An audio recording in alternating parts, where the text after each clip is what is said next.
Ladies and gentlemen, at 11:30, the members of the Shenandoah's crew will be firing a Civil War cannon up the top end of the...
Had these tractors that they built, and a lot of them were used in flower growing, etc., in hothouses around East Rover. For those people who can remember that area, it was a huge horticultural area, and they grew a lot of flowers and all that sort of thing there. But the Howard 2000 tractors, they had a range of things on them. We've got a reciprocating mower on there now. They came out. You can have a mid-mounted mower on them. You can hook the rotary hoe onto them, or the motivator if you wanted to call them that. They also came out with a blade on the front, which was another modification. I'm not sure whether Howard really liked that, but they did put them on, regardless of whether they were supposed to or not. Another Howard there, forklift attachment, the Kelpie tractor. The Howard Kelpie, again, a very Australian name, and they were very versatile, quite sturdy little ass tractors. Another Howard 2000. This is a 60s model, big tractor here, with the different shape bonnet. Here's one of the Howard implements that made Howard in the flower growing areas, bulb up around England and English ones, but they came out with a Howard engine or a JAP, a JAP motor on them. Oh, right, a diesel on that one. So, as well, but the JAP engines were a magnificent engine. A lot of people used to try and grab them off and put them on a milk cart back in the day. They used to hammer. Might have had one of them. Anyway, another Howard going by again.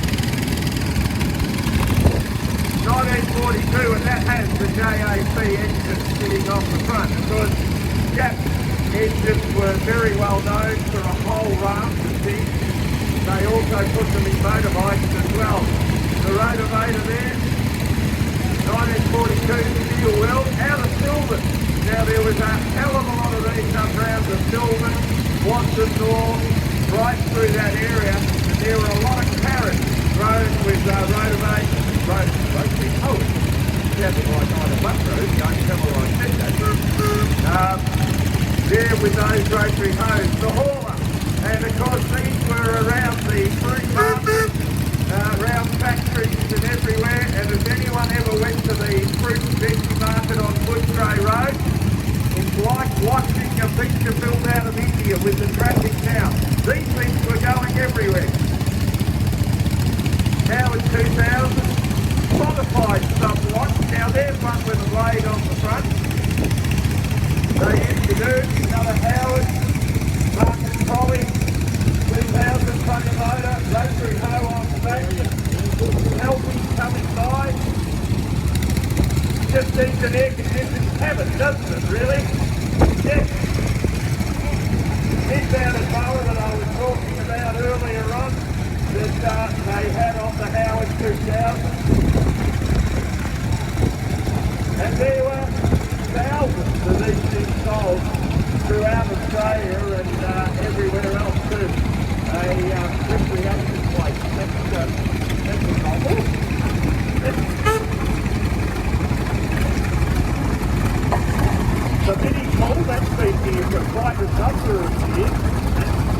little Howard has been featured here for a long time.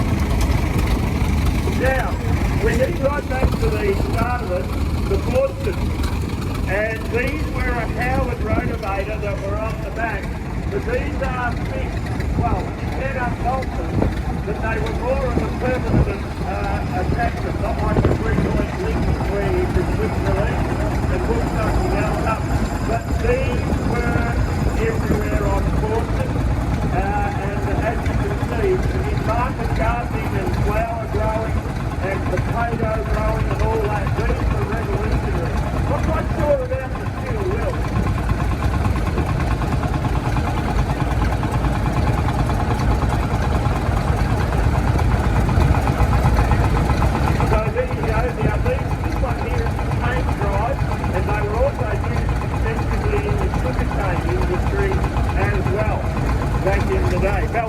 From down at Hamilton is quite a regular here with this tractor.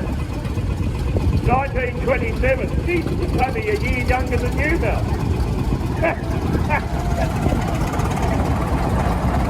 So there's a look at our Howard, the centenary of Howard. And if you go over here, there's a great array. The plastic noses and I don't think they come out. But the plastic noses are sitting up there. Four cylinder petrol, and of course the four-cylinder turkey, and the platypus dozer with the turkey could tow 3 tons. They were rated to tow 3 tons. So a dozer there. The Caterpillar going by, Hutchins Land Hire. And the next generation of Hutchins is up there as well. That's what we encourage here at Lake Goldsmith, without the younger generation coming along. Things like this will not exist any longer. International McCormick, yes? We used to build these here, manufactured and made in Australia. The Field Marshal tractor, the Widowmaker as these were known, they had a real habit. You'd hook onto the drawbar and they would climb over themselves and come over on top of you. But they were an English tractor. McCormick Gearing, again, crawler. Used in the 2-tonner, as they were known, Rover unit, used in, well, potato growing and all that sort of thing around Kinglake, Kalangi, all through that area. Bombom, there was quite a few of them around that area as well. Portman Major, of course, Henry Ford's tractor, and Harry Ferguson had a lot to do with these tractors when he worked at Ford. And a lot of people don't realise that Harry Ferguson was one of the design engineers at Ford, or Fordson, the English tractor. Petrol Kero used to start these on petrol, and petrol being so expensive back then, in the manifold here you would get them up to temperature, turn the petrol off, and then go to Kero, and they would run on kerosene, which was a hell of a lot cheaper to use when you were working ground and farm, doing the things that the tractors did on farm. 3-point linking, lifting gear on the back, or a drawbar tractor, either one of the two. This is a 3-point linking tractor. Another piece of English equipment, the Land Rover. And of course Land Rover revolutionised a lot of things, but unfortunately they stayed in the dark ages, and then a company by the name of Toyota came along and copied a lot of it and then modified it. And you have a look where Toyota are, and Nissan Patrol, quite a few of the other 4-wheel drives. Look, it's just a passing sun shower. Do not get upset by it. I promise you it'll pass sometime in the next week. The Land Rover there, used by military around the Commonwealth mainly, 4-wheel drive, and they went sort of, well, they were dropped out of aircraft, they were parachuted, they ended up in Antarctica. I don't know how they ran over there, but anyway, they were everywhere. An Australian-built tractor coming along here, the Capeland Super 90, built in WA, and they revolutionised broadacre farming in Australia. They were one of the first big tractors to really go into the broadacre farming. They had a 471 or a 453 for the Super 70, the Super 90 had the 71. And then they coupled two of these up together. They would fit dual wheels. They would do a whole host of things on them. They have a beautiful sound. Hear the supercharger there whistling away. Supercharged two-stroke. There happens to be my daughter who's a redhead on it. Going away, but you can imagine that on a cold, frosty night, billowing out across the paddock. They had a beautiful sound that most farmers would get after driving them for a number of years. David Brown, England tractor, of course David Brown builds a hell of a lot of equipment from Winston tractors, Aston Martin. A lot of people don't realise that David Brown heavily involved in Aston Martin as one of the main designers. The corner steering coming by. Whoop, whoop. He's having a little fart there. Not happy about the weather. But here comes something that we can all relate to, ladies and gentlemen. The night car.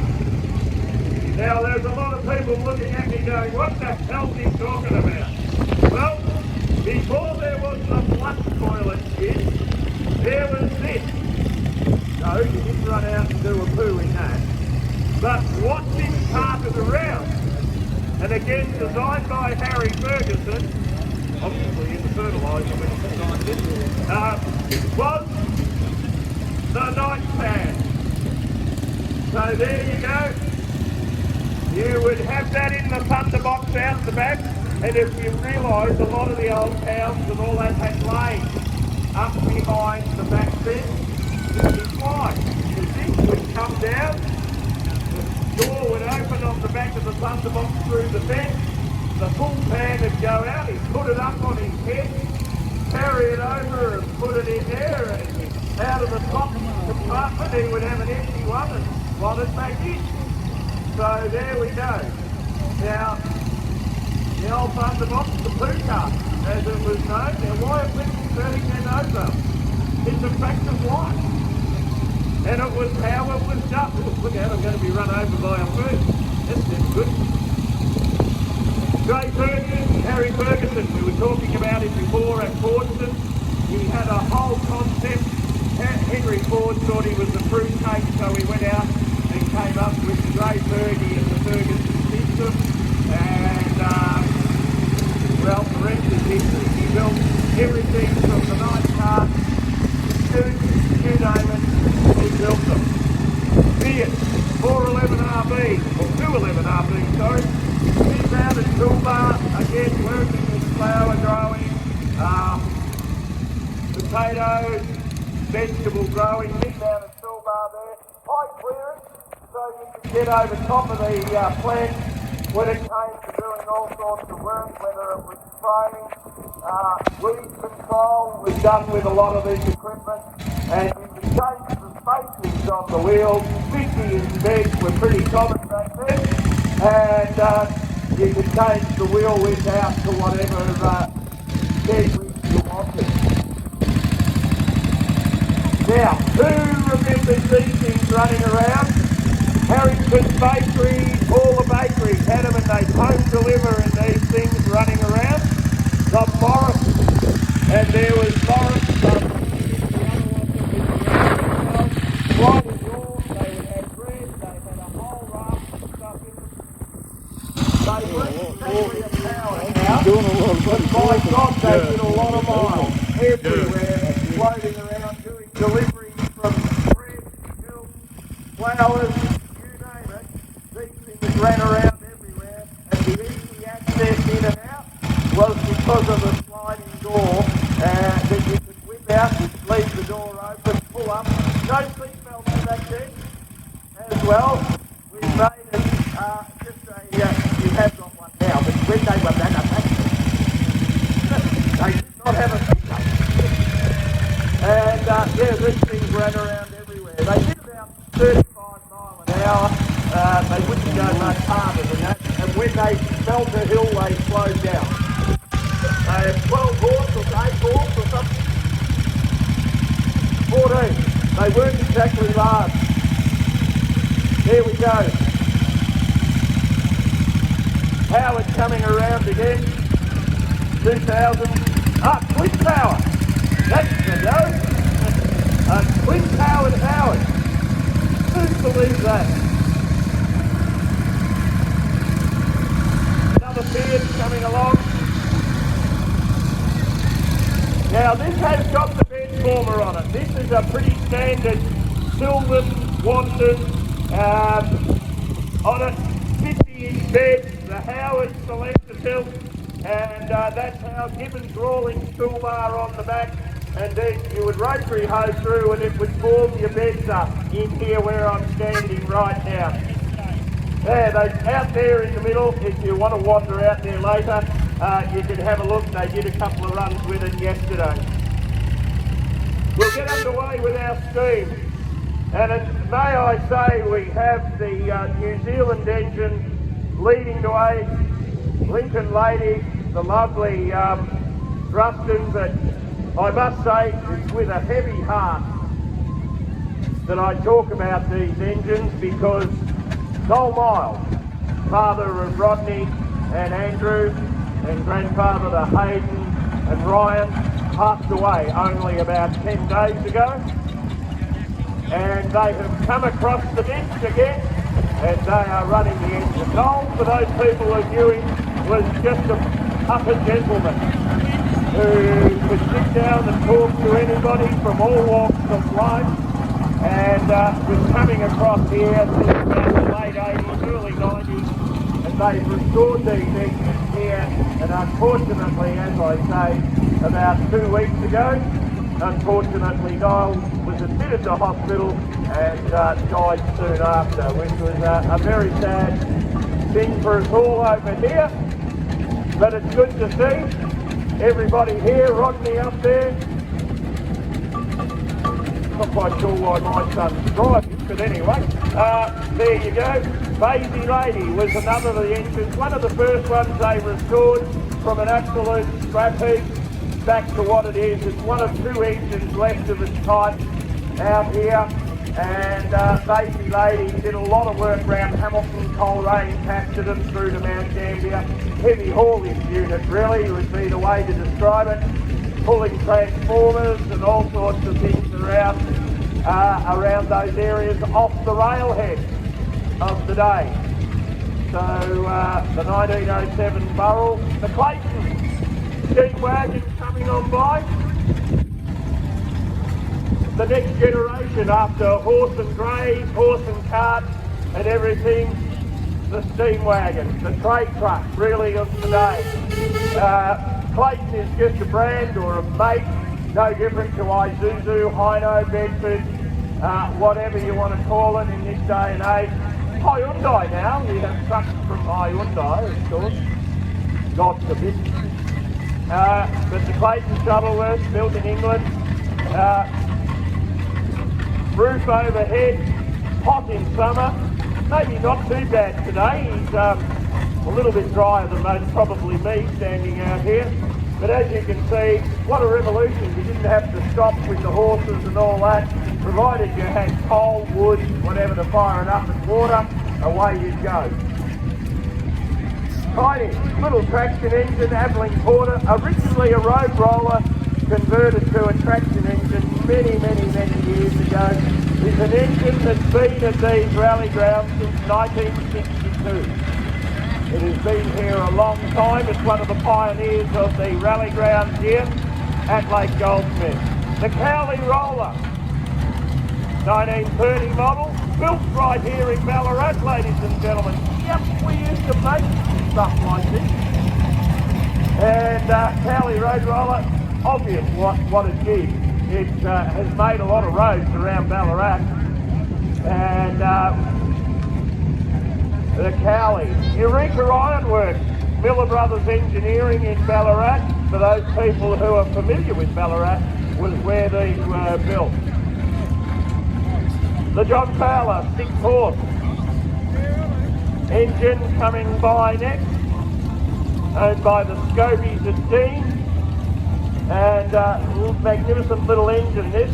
I have carted this engine all over Victoria with the late Les Buckwell travelling shaft cutting show We cut chaff and thrashed at Melbourne show, the Federal Square in Melbourne, where else? Hill, Coleraine for the Christmas parade. Anyone who comes from down there, that's the engine that used to do the Christmas parade every year.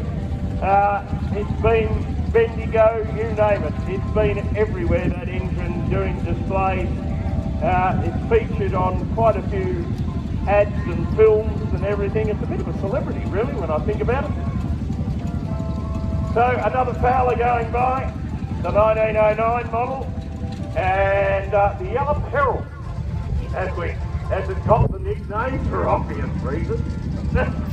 And an engine that would have been used for contracting, whether it was thrashing on a rock crusher. A lot of these engines came out from England and were bought by government departments like shires and everything, and then were sold on to go into contractors' hands for thrashing, road making, rock crushing, a whole host of things. And of course, you've got to realise, ladies and gentlemen, the logistics of ordering an engine like that. 12 months for the letter to get over there and get it ordered, and then about 3 years before you saw the engine and you paid for it up front.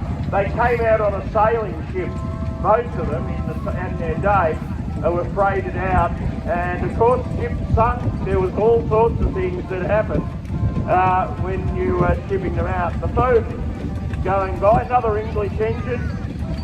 You had Fowler, Bowden, Ruston, McLaren. There's a whole raft of engines that were built in England.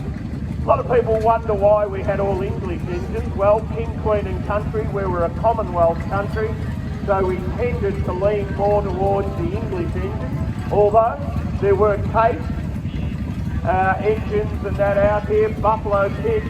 There was a few American engines out, but they had a higher tax on them because they were not a Commonwealth machine built. Another Bowden going by, ticking by, very slowly going by. The Scobie, another one of the Scobie clan engines, ticking away there. You can see how they invented the slow motion replay, ladies and gentlemen. We should have another slow race.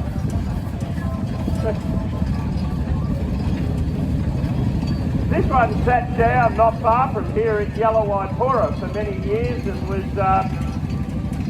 well, in poor condition, I will say.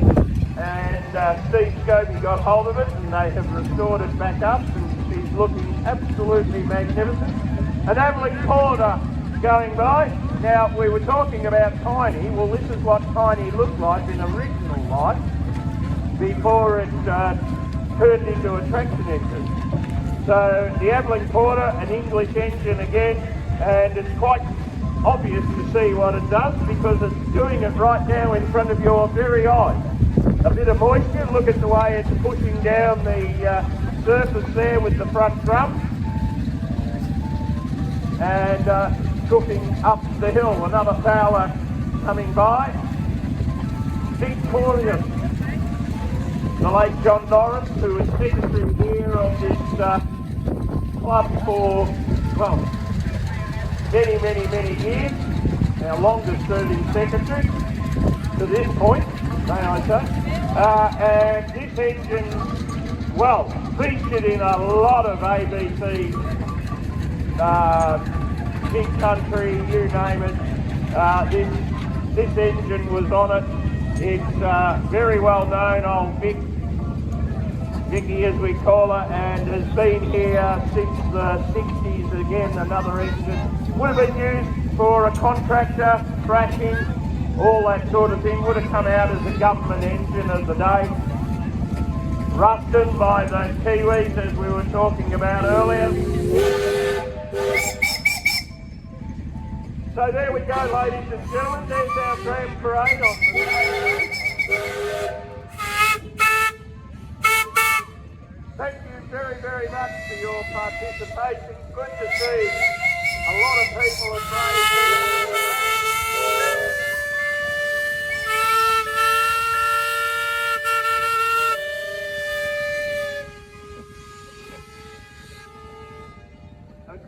Last November, ladies and gentlemen, we had about 3 foot of water right where I'm standing right now. We had a major flood, which was caused by not so much our creek, may I say, but was caused, the water came in from that direction, not that direction, and really has created a lot of and has cost the club a sheer amount of money.